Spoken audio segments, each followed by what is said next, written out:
අයිබෝවන් ඔන්න අදත් ආව සතියේ දේශපාලන තොරතුරු අරගෙන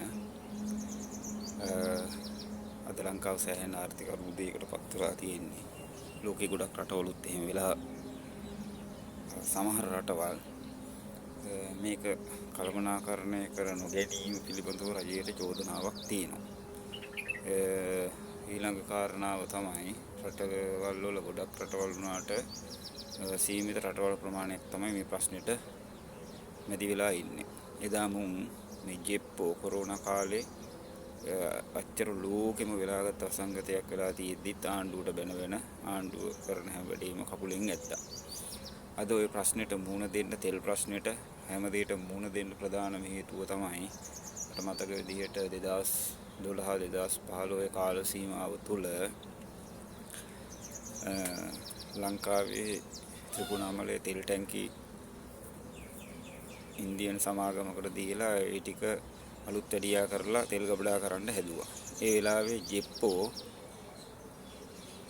මේක ඉන්දියාවට විකුණනවා රටේ සම්පත් විකුණනවා කියලා බෙරිහන් දීලා ඒක නැවතුවා. ඊළඟට තමයි ඔය සයිනොපෙක් ආයතනය ඊළඟට IOC ලංකාවට ගේනකොට ඒවටත් මේක චීන කොලනියක් කියලා සයිනොපෙක් කෙනෙකුට චීන කොලනියක් කියලා බෙරිහන් දුන්නා. අද ඒ ටික නැත්තම් ලංකාවේ තෙල් සැපයුම කරගන්නවත් විදිහක් නැහැ.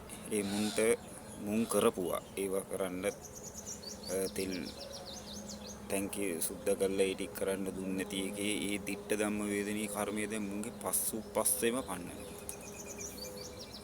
ඒ අවස්ථාවේ ඕක කරගන්න දුන්නා නම් අද මේ වගේ තත්ත්වයක් උදා වෙන්නේ නැහැ ලංකාවට. තෙල් මිල වැඩිවීම පිළිබඳව ගැටලුවක් නැහැ කියමුකෝ අපි. ඒකට හේතුව ගල්ෆ් කලාපයේ තියෙන යුද්ධය කියලා අපි හිතමුකෝ. ඒක තෙල් වල මිල වැඩි වෙන්න හේතුවක්. ඒක ප්‍රශ්නයක් නෑ, ප්‍රායෝගිකව චුට්ටක් තේරුම් ගන්න පුළුවන්. ඊට වඩා මෙතන තියෙන්නේ තෙල් නැති එක. තෙල් ගබඩා කරගන්න ගබඩා පහසුකම් නැති එක. මේ ගබඩා පහසුකම් හදද්දී මේක ඉන්දියාවට විකුණනවා කියලා බෝඩ් අල්ලගෙන ඔය තඩි ගුණාවේ නන්ද කුමාර දිසානායක අනිත් ගොම් පැටවු ටික ඔය රංජන් ජයලාල් අශෝක රංවල ඔය වෘත්තීය සමිති කියලා හදාගෙන විනාශම කරා මේ රට. ඒකින්ද තමයි අද තෙල් ස්ටෝක් කරගන්න බැරි වෙලා තියෙන්නේ ලංකාව තුල. ඊළඟ කාරණාව තමයි මුන් මේ හොරා කාලා තියෙන හොරා කෑම අනුව විදුලි බල බාල ගල්ලංගුරු ගෙනහල්ලා ඒව දැන් නැහැ. එතකොට ඒවා රජේ වැඩ නෙමෙයි. එතකොට මේ කුණුහරුප තමයි දැන් මේ තාමත් ඔලුවට දාන්නේ. එතකොට මේ විදුලි බිල වැඩිවීමට මේ යුද්ධයේ කිසිම බලපෑමක් නැහැ. ඉතින් ඒ විදුලි බිල වැඩි වුණොත් කරන්ට් කැපුවොත් අනිවාර්යයෙන් මහ ජනතාව පාරට බහැලා මේ 70 වෘත්ත අනිවාර්යෙන් එළවිය යුතුමයි. තවත් මේවා දැක අපි මාලිමාවට කියන ජෙප්පෝ ඉන්නව නේද? උන්ට රිදෙයි මේක කිව්වහම කරන්න දෙයක් නැහැ. බත් කන්න එපා. දැන් කාපල තනකොළ මිටි ගන්න. තාමත් අපි මාලිමාවට කියන ජෙප්පෝ ඉන්නේ. උන්ට මේ කියන්නේ. මොකද මේවා දැක මේවා පිනිපෙනි තවත් කඩේ යනවා නම් ඌ ඇවිල්ලා මිනිස්සෙක් වෙන්න බෑ. අමුගුණෙක්. මේවා ඕන මිනිස්සෙකුට තේරෙනවා. මේවා ක්‍රියාත්මක කරන්න එදා දුන්නේ නැහැ. රනිල් වික්‍රමසිංහ පාලනයේටවත් මහින්ද රාජපක්ෂ පාලනයේටවත් කිසිම පාලකයෙකුට මේවා කරගන්න දුන්නේ නැහැ. අනික හොඳම දේ තමයි අද ලාම්පු තෙල් 250 ගානට වැඩි වෙලා තියෙනවා. එදා අච්චර කොවිඩ් අර්බුදයක් තිබිලත් රටේ ලාම්පු තෙල් තිබුණේ 87ට.